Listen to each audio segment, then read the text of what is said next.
We will now move to the section of the debate where we will have a questioning period from the judges. And we'll invite the judges to ask questions. I'll do what I can to try to direct questions roughly equally between two teams, but we certainly want the exchanges to be dynamic and conversational, so we'll sort of let this go where it will. Your questions, please? Yes, sir. Mr. Sexton, President Sexton. So I have a question for the affirmative as I've kind of flowed the conversation. We started with your 6 elements of the just war theory, and I'm wondering if the extension of the argument has reduced us to 1 element. And let me give you my flow as it exists.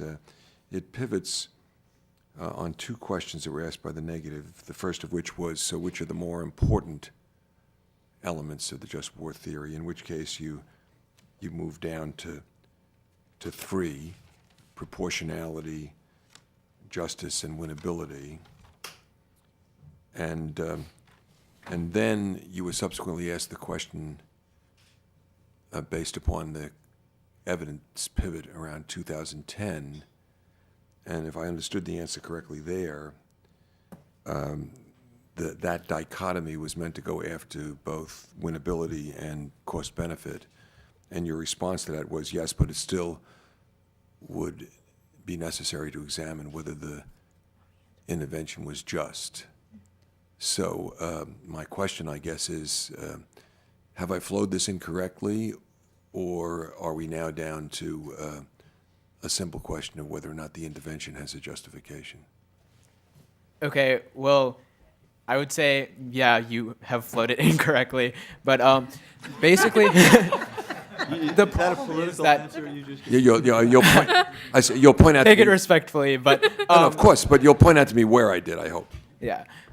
Basically, what they were asking is what's the most important part of just war theory, and we gave you the 3 examples of what we thought should be prioritized.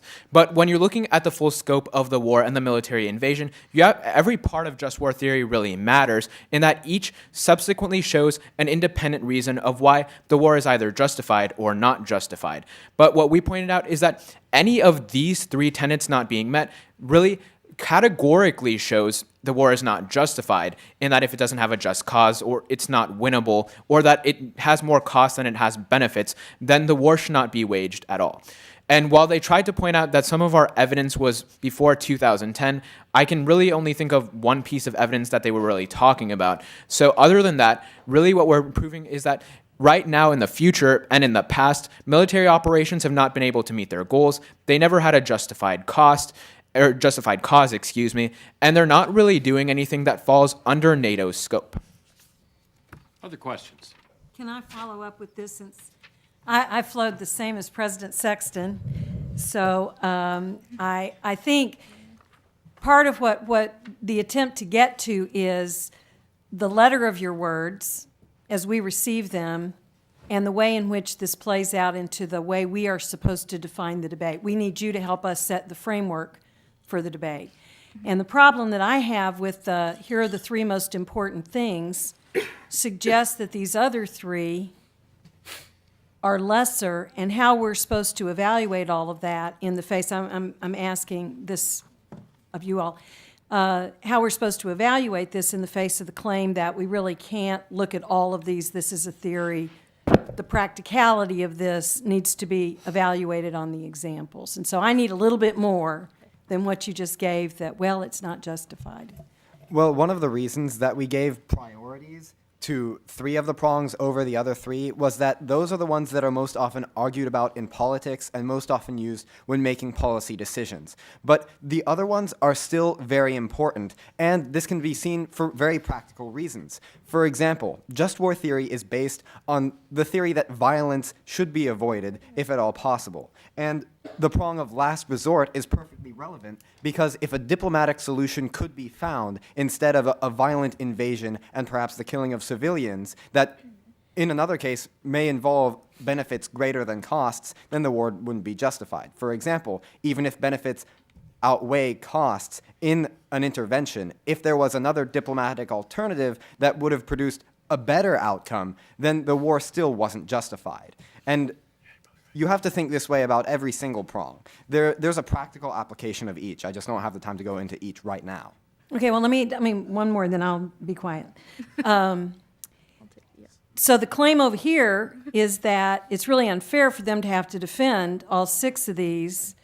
So I'm asking you to help us as judges evaluate this debate on a set of standards that you all agree we should be evaluating. Okay. Well, part of the reason that we don't think it's that unfair for justice to require, or justified response to require these 6 tenets is for the fact is that we need to have a high standard of justification, especially for military operations.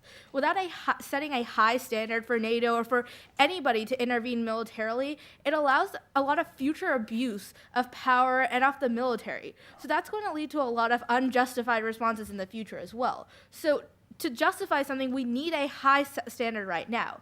But we're just giving a prioritization, say that they prove NATO meets one and we don't meet the other, then they're the 3 that we're pointing out are the most practical and the most controversial, the more important. However, all 6 still need to be met to meet that full justified response. Actually, may I? Absolutely. Go right ahead. Yeah. I just to that I get the idea that you have to hold nations up to a high standard by having all 6 tenets, but considering just the speech recording, like restraints and time restraints, keeping speeches to such a high standard can be a little harder, especially since it's 6 tenets. And in addition, I think the most objective way, and I think this is what just war theory really gets at, is what saves the most lives? Like, what policy is staying going to save more lives, or is leaving Afghanistan going to save more lives? I think that's the most objective way. I think that's what just war theory was created to do. When St. Augustine created it, it's all based off the value of human life that the Christian community has, and I think that's really the most objective and true to just war theory way, if you want to have one metric for the entire debate. I have a question of the negative team. At one point, you stated that, quote, victory is at hand, unquote, in Afghanistan. How important is the likelihood of victory to your argument? Well, we would argue that it's central because when determining, like Brendan said, what is necessary, we have to look to how we can prevent the most loss of human life and look to what success is. And that's why we think that since we've seen stability in Afghanistan that postdates most of the affirmative evidence here, we've taken southern strongholds in the north and the west are largely stabilized, and we really have a chance in the summer fighting season to eliminate the Taliban's influence in Afghanistan. That's really what we should look to the debate to. Yes, sir. Mr. Philosophy is Smith? fine. Ultimately, wars are questions of military tactics. As long as there's an open border with Pakistan and a safe haven there, how do you ever either win this war or create circumstances where NATO can withdraw? Well, our evidence indicates that because of the combat troops in Afghanistan, which is where their primary safe haven was initially, if we can at least eliminate extremist influence in Afghanistan, that will mitigate a lot of it in Pakistan. You do have a point that there could be a free kind of flow from Pakistan into Afghanistan, but that's kind of what our training efforts there are provided to do. Once we stay there long enough for the ANA and ANP to build up, they would be able to combat a lot of those insurgents. Sure. Yes, Ms. Sparkman? Yes, for the negative here. I understand your point about the lack of humanitarian aid leads to instability in the region. I understand that. But I haven't really heard a good argument about how that connects with NATO and why that is officially, all you said is it's a goal of NATO. Can you speak to that more directly? Oh, yeah, of course. COIN's central mission in Afghanistan militarily, as they've defined themselves, we said earlier, is to create a political transformation in Afghanistan to stop terrorism, not just to kill the terrorists themselves, but kind of end the cycle of violence in the region. By creating infrastructure and alleviating poverty in Afghanistan, NATO seeks to eliminate the situations that allow Taliban to take over, like the lack of a central government, the lack of an army. These are the things that NATO's building up with its humanitarian and infrastructural assistance. So it's really a primary goal of the military to protect those NGOs and foster the kind of nation building that would allow that to occur. Okay, let me just follow up. Yes. Your opposition here would say that that's not what NATO was meant to do in the first place. Do you want to take that directly? Oh, well, that kind of goes back to our argument where the initial intervention is not necessarily what matters. It's the current operations. That's the resolutional question of the definition are. Yeah, in 2003, NATO went into Afghanistan because the U.S. abandoned it in Iraq. So NATO has been doing this mission in Afghanistan, and since the counterinsurgency has been established, that has really been its primary purpose. We recognize that there are different geopolitical situations in each country. Well, it's not the same as fighting a basic not the same as fighting a basic war against another country. We're talking about an insurgent group. So in order to eliminate the insurgents, we actually have to create the political conditions in which people will not support the insurgency. It's a war of hearts and minds, really, and to think of NATO operations in Afghanistan as just militarily would be utterly ineffective. Like, it is a military operation, essentially. The military isn't confined to combat goals. Mr. Brewer. If I vote for the negative, I'm pushing my ballot towards the status quo. Is that right? Correct. Okay, and hitchhiking on the last questions, how central is it to your request for my ballot that I interpret the resolution as including humanitarian efforts as part of military operations? I think we can win just on military operations in addition to the humanitarian case. On the on the military case, in 2001, when the war in Afghanistan started, before NATO even got involved, 95% of Afghanistan was in the control of the Taliban. That's just a military metric for success. Whereas now, there are only 9 out of 40 provinces in Afghanistan that have yet to be fully stabilized, and they are all located in the south and east of Afghanistan. That's a military metric for success, and that's a military metric of we've succeeded in Afghanistan. That's part of their military mission. I think regardless, you can evaluate that, and the civilian lives have been saved from keeping the Taliban out of the north and west. On the humanitarian case, I think it does, while it's not key, I think it's still vital that we don't allow it. I mean, that has an equally great scenario, which you have a rise of a Taliban because there's no aid infrastructure in Afghanistan. If there's no aid infrastructure in Afghanistan, they become more radicalized, as they historically have done. I mean, they don't refute the basic narrative that that has historically happened.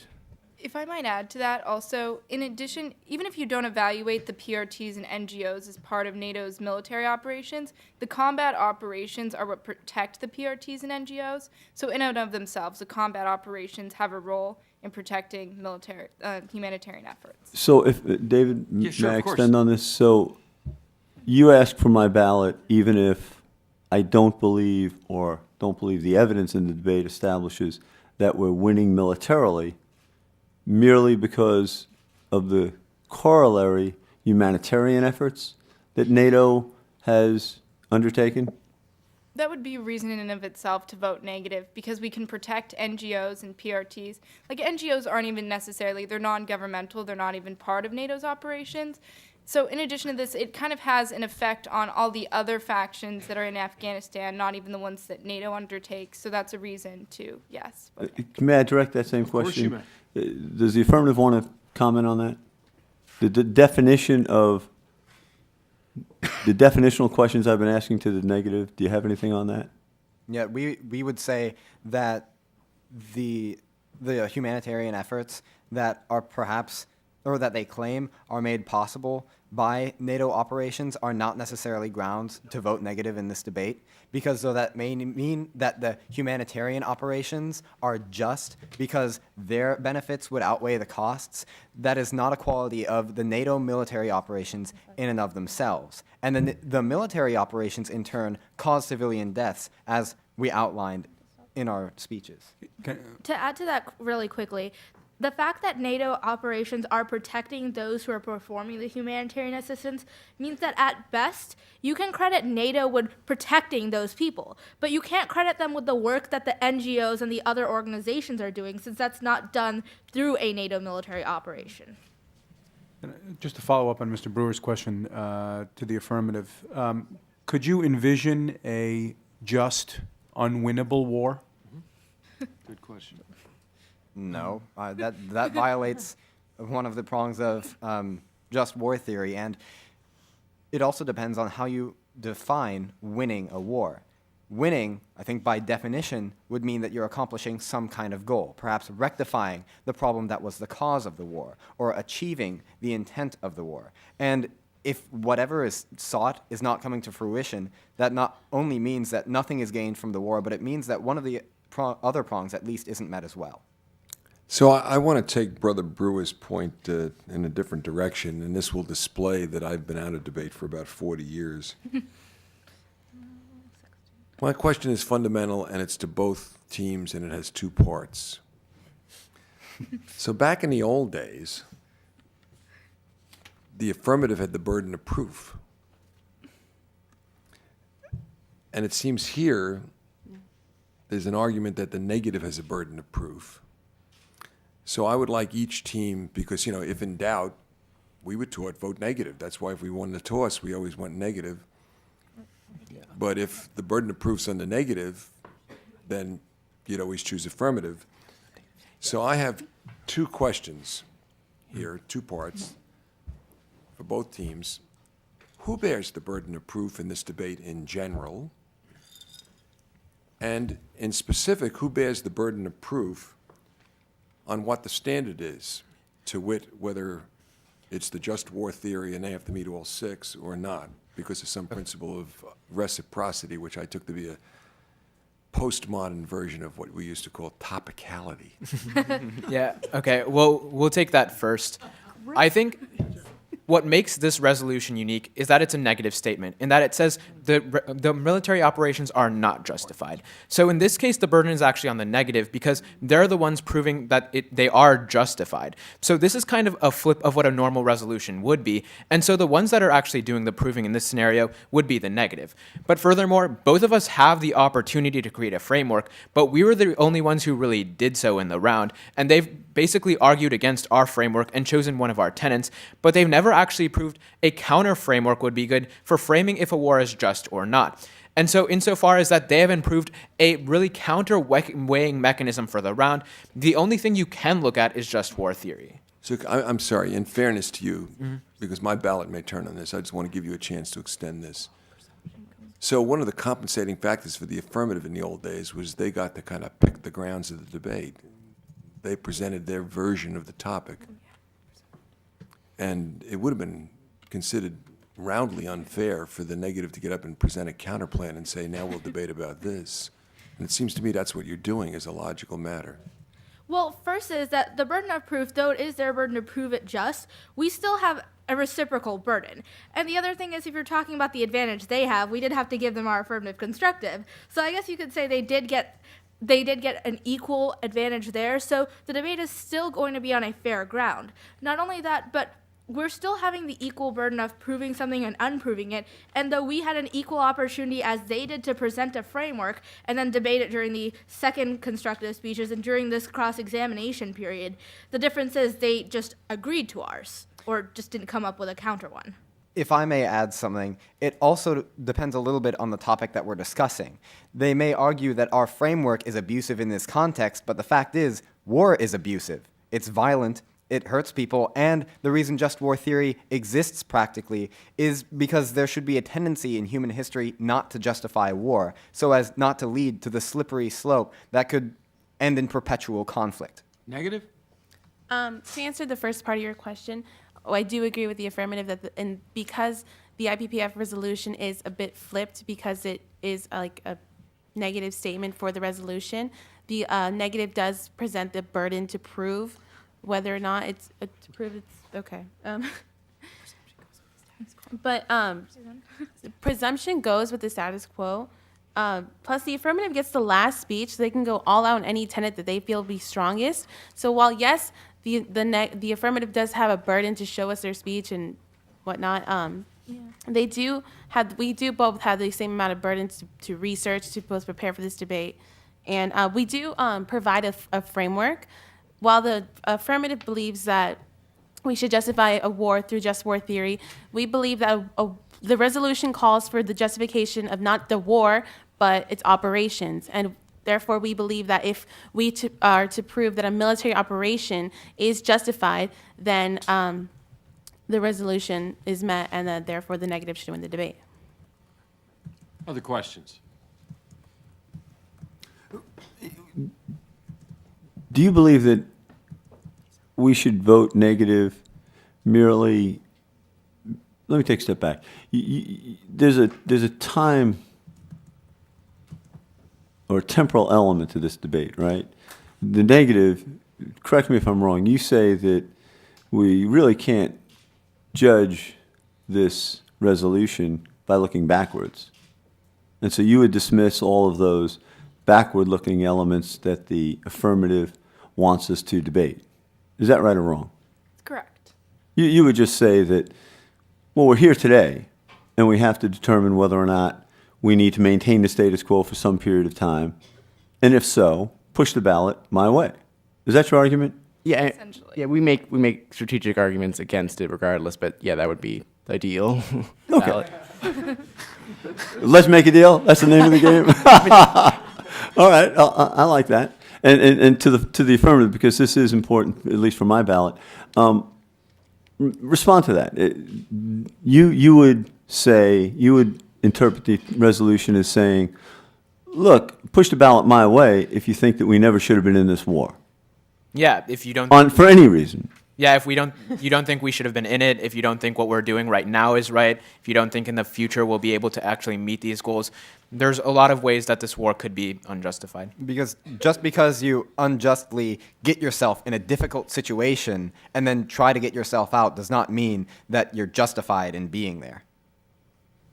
So that even if you agreed, piggybacking on Deputy Mayor's question, you would say, even if you were President of the United States today or king for a day and you felt like we needed to stay there, maintain the status quo for some period of time, you think the affirmative wins this debate if, as Mr. Wilson said, this war was not just or alternately not winnable. Yes, Yeah. because Okay.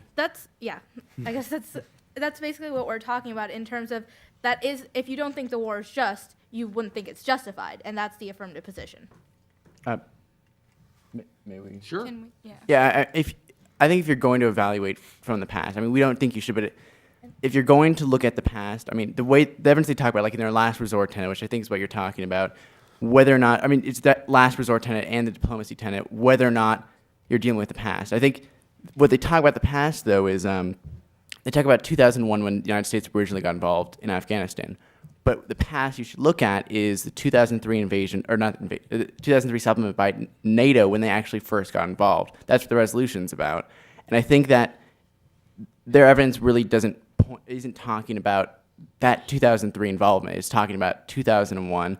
And I think the 2003 involvement was over humanitarianism. That was over humanitarian aid to stabilize Pakistan, to stabilize Afghanistan. And I think, so in a way, it's tied to arguing about humanitarian aid collapse. I think that's, yeah.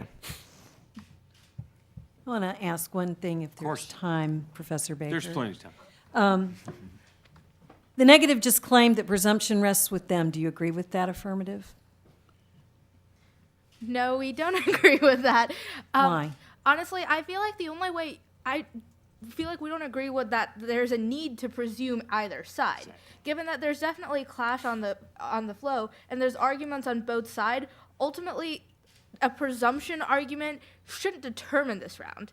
There should be some significant reasons either why on the affirmative why it's not justified or why it is justified that should determine it and not just based on the fact that it's the status quo. I don't feel like that's a sufficient reason to make a decision on That this. says presumption's not important. I get that you believe that. My question is, they claim presumption. Do you believe that they have presumption in defending the status quo?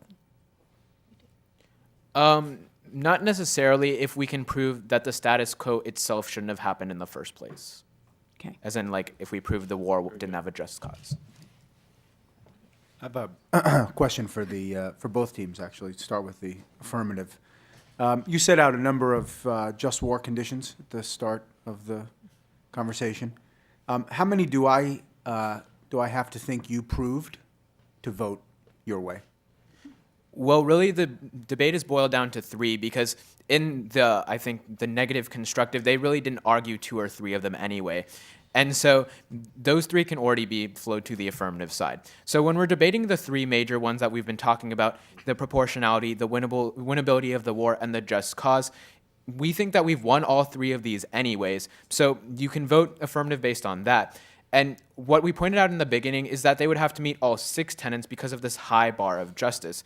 And really, it's up to you as a judge to say, maybe if they meet like at least the majority of those tenets, then it can be justified. But in the fact that they aren't meeting the majority of the tenets, we believe that the war is not in fact justified. Well, let me ask that question then of the negative. A majority, all, one, how many do I have to agree with here? The negative mainly believes just that the debate should really come down to what saves the most lives. Because our frameworks obviously contradict. We advocate that we don't need to defend all 6. They advocate that we do need to defend all 6. So the debate should really come down to what saves the most lives, what saves the most of Afghan civilian deaths. Well, if I can respond to that really quickly. When they're talking about saving the most lives, that's still a reason to vote for the affirmative, considering we started a war which causes bloodshed. We've created this instability. We've created a source of future deaths in that we've moved these terrorists to a more dangerous location in Pakistan. And one of the main arguments that goes unchecked in this round is that many of the civilian casualties that NATO causes are actually ones that aren't necessary, considering the fact that they don't plan their drone attacks well enough, and they conduct these night raids, for example, without really verifying if there are terrorists or not. Okay, we're drifting from the question a little bit here. We're gonna start back now with the rebuttal statement, starting with the negative. You have 5 minutes.